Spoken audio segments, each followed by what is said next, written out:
madami siyang naging bisyo. Andiyan po yung alak, sigarilyo. Nakasama ko yung mga kasamahan ko ng mga tricycle driver na nagturo sa akin at nagyaya sa akin sa maraming bisyo. Partikular yan, yung tinatawag nila na shabu na yan. Nalulundin ako dyan. Ang matindi pong naging kalaban ko po sa kanya noon, yung droga po. Dahil halos wala po siyang binibigay na pera. Oh, gabing-gabi na. At lasing ka na naman. Hindi ako lasing. Ryan! Hindi mo na nga magampanan ang pagiging haligi mo sa tahanang ito. Anong hindi? Sinisustentuhan ko nga kayo. Pagod na ako. Tigil-tigilan mo nga ako.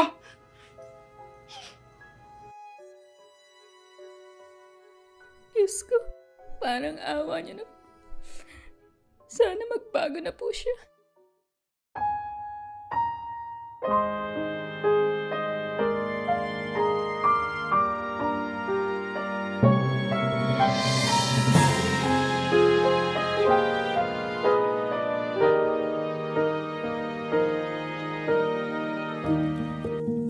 ...1986 noon.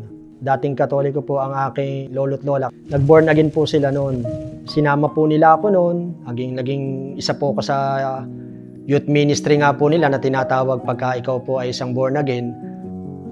Nagsimula po yung pagkasama namin ng aking asawa noong taong 1996 po noon. Okay naman po yung aming pagsasama. Bagaman bata po kaming nagsama. Karoon po kami ng 3 anak. Isa po akong tricycle driver ng mga time na yon. Noong year 1999 po, madami siyang naging bisyo. Andiyan po yung alak, sigarilyo. Nakasama ko yung mga kasamahan ko ng mga tricycle driver na nagturo sa akin at nagyaya sa akin sa maraming bisyo. Partikular yan, yung tinatawag nila na shabu na yan. Nalulundin ako dyan. Ang matindi pong naging kalaban ko po sa kanya noon, yung droga po. Dahil halos wala po siyang binibigay na pera. Oh, gabing-gabi na.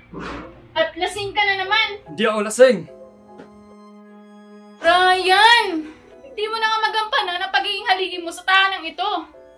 Anong hindi? Sinisustentuhan ko nga kayo. Pagod na ako. Tigil-tigilan mo nga ako.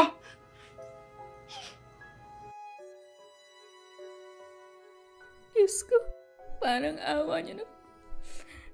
Sana magbago na po siya. Masasabi po siguro yung mga time po na yun, ano po ako noon, irresponsible po akong asawa noon. One time, yung nagta-tricycle ako noon, yung nasa harapan ko sa pilahan, na si Brad Monico Makatangay, tataka ko nakayuko siya. Lagi siya nakayuko.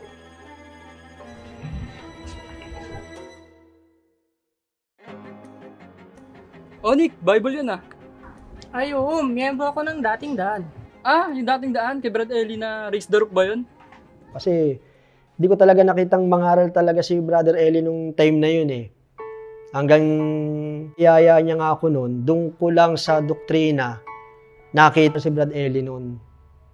Kaya yung kalooban ng Diyos sa langit, sa lupa yon susundin ng mga tagalupa.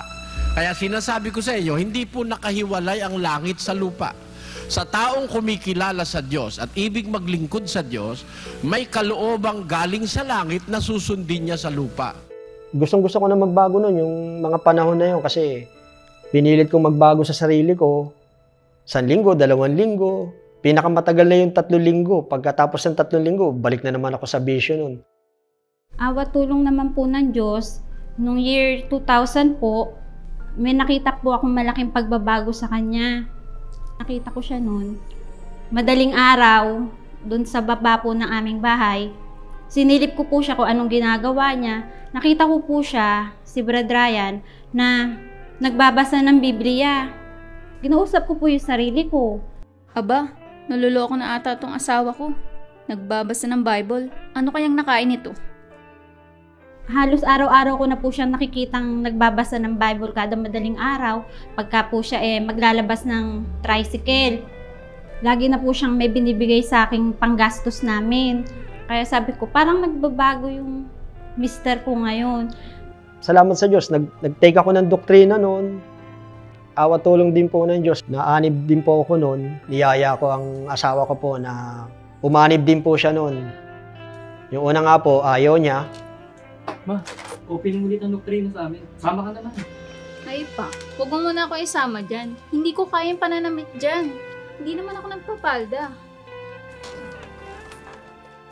Nung nagkaroon po ng opening ng doktrina, umanib na rin po ako. Dahil nakita ko po yung malaking pagbabago sa kanya, naawa tulong po ng Diyos, wala pong lingon-likod, nakakasunod, nawala po yung bisyo sa kanya, yung paninigarilyo, yung alak, at yun nga po yung droga na nakakasira nga po ng pamilya. Hanggang magkasama po kaming dumadalo, magkasabay na naglilingkod sa Diyos ng mga panahon na yon. Nung naanib po ako, ay nagkaroon po ako ng tungkulin, naging local choir member din po. At year 2007, naging diakonesa po ng lokal. Salamat sa Diyos, ako po ay nagkaroon po ng tungkulin na maging coordinator din po ng choir. Ganon din po ang pagiging isa po sa local diakono po. Ako po si Brad Ryan Santiago. At ako po si Sis Cheryl Ann Santiago. At ito po ang istorya ng aming pananampalataya. Salamat po sa Diyos.